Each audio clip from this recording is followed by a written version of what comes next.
ನೋಡ್ರಿ, ಇವ್ರ ಮೇಲೆ ಸಿಟ್ಟಿತ್ತು. ಇವರು ಮುಖ್ಯಮಂತ್ರಿ ಆಗುವಂಥ ಅಭ್ಯರ್ಥಿ. ಇವತ್ತು ಜಾತಿ ಜನಸಂಖ್ಯೆ ಬಂದಿದೆ. ದಲಿತರು 1,08,000 ಇದ್ದಾರೆ.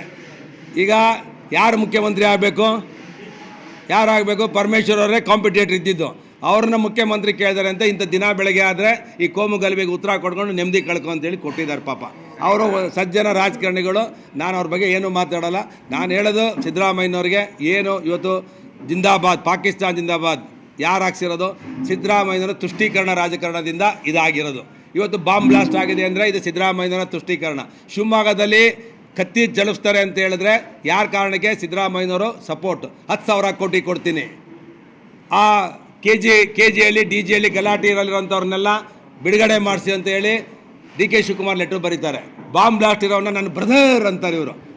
ಇದೆಲ್ಲ ತುಷ್ಟೀಕರಣ ಮಾಡಿದಾಗ ಏನು ಮಾಡ್ತಾರೆ? ಪಾಕಿಸ್ತಾನ ಜಿಂದಾಬಾದ್ ಅಂತಾರೆ, ಪಾಕಿಸ್ತಾನ ಬಾವುಟವನ್ನು ಅಸೆಂಬ್ಲಿ ಮೇಲೆ ಆರಿಸೋಕ್ಕೆ ಹೋಗ್ತಾರೆ. ಅದರಿಂದ ನಾವು ಹೇಳೋದು, ಇದು ಸಿದ್ದರಾಮಯ್ಯ ಸರ್ಕಾರ, ಇದಕ್ಕೆ ಕಾಂಗ್ರೆಸ್ MLAಗಳೇ ಸಹಮತ ಇಲ್ಲ.